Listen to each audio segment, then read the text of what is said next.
Halo semuanya, khususnya nih buat kalian para mahasiswa PJKR. Yuk, kita langsung aja bahas topik yang kadang-kadang terasa jauh banget dari lapangan, padahal ini tuh fondasi dari profesi kalian. Hari ini kita bakal coba sambungin antara teori dan praktek, antara apa yang ada di buku sama peluit yang nanti kalian pegang di lapangan. Oke, siap? Mari kita bedah. Nah, ini pertanyaan yang bagus banget dan wajar banget kalau muncul di benak kalian. Kalian kan lagi nyiapin diri buat karir yang super praktis ya kan? Penuh gerak, penuh aksi. Jadi ngapain juga repot-repot nengok ke masa lalu?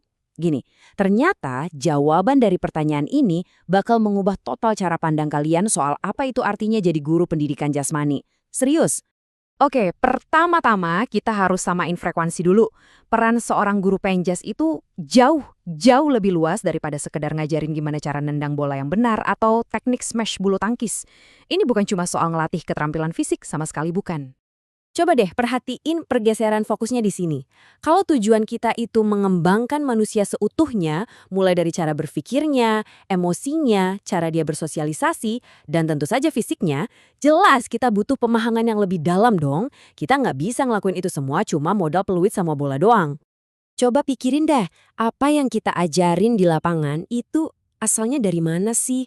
Itu semua nggak muncul dari ruang hampa. Itu tuh cerminan dari sejarah, budaya, dan apa yang dibutuhkan masyarakat pada zaman itu.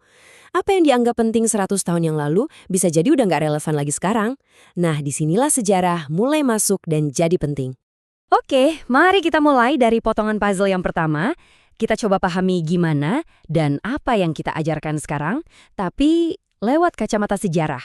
Kalian bakal lihat kalau profesi kita ini punya cerita yang panjang dan kaya banget.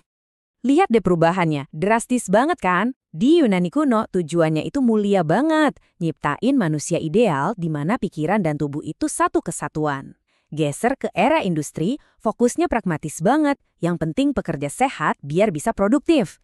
Nah, sekarang di abad ke-21, kita ngomonginnya udah soal karakter, kerja sama tim, kompetensi hidup. Jadi poin utamanya adalah apa yang kita lakukan hari ini tuh bukan sesuatu yang ujuk-ujuk ada, tapi bagian dari evolusi panjang yang terus berjalan. Oke, kalau tadi sejarah bantu kita ngerti bagaimana sesuatu bisa jadi seperti sekarang, nah, filsafat ngasih kita alat buat nanya, mengapa? Kenapa sih kita ngelakuin ini? Apa tujuan akhirnya? Yuk kita lihat perkakasnya. Ontologi ini, simpelnya maksa kita mikir, siapa sih sebenarnya yang kita ajar? Apa mereka itu cuma sekumpulan tubuh yang harus dilatih biar bugar? Atau mereka adalah manusia utuh yang lagi belajar tentang kehidupan lewat gerak? Jawaban kalian buat pertanyaan ini bakal nentuin semua cara kalian mengajar nanti.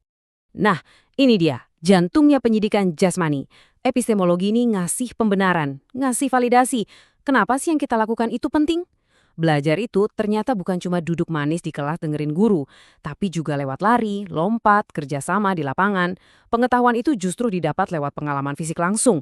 Keren kan? Ini mungkin pertanyaan filosofis yang paling krusial buat seorang guru. Aksiologi itu ibarat kompas moral kalian. Nilai apa sih yang mau kalian tanamkan ke siswa? Apakah cuma soal menang kalah dalam pertandingan?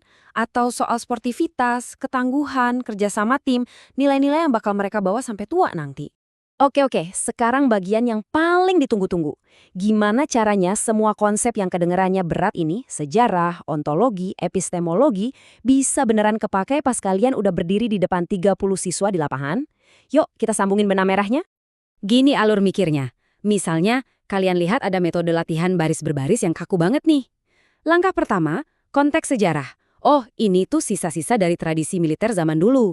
Langkah kedua, tujuan filosofis. Apa ini sejalan ya sama tujuan gue buat ngembangin kreativitas dan kerjasama? Kalau jawabannya enggak, masuk ke langkah ketiga, aksi praktis. Oke, gue harus rancang aktivitas lain yang lebih cocok.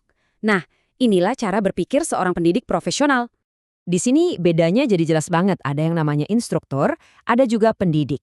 Seorang instruktur ya dia cuma ngajarin gimana caranya, ngikutin kurikulum apa adanya, ngejalanin aktivitas, selesai. Tapi seorang pendidik, dia bertanya mengapa. Dia nggak cuma nelan mentah-mentah kurikulum tapi dia kritis. Fokusnya bukan di skill doang tapi di pengembangan anak seutuhnya. Dia menciptakan pengalaman yang bermakna. Jadi pertanyaannya simpel, kalian mau jadi yang mana? Jadi, pada akhirnya, belajar sejarah dan filsafat ini sama sekali bukan beban akademis yang nggak ada gunanya. Justru sebaliknya, ini adalah proses kalian membangun fondasi dari identitas profesional kalian sebagai guru pendidikan jasmani yang sejati. Nah, inilah hasilnya. Sejarah dan filsafat ngasih kalian semua ini.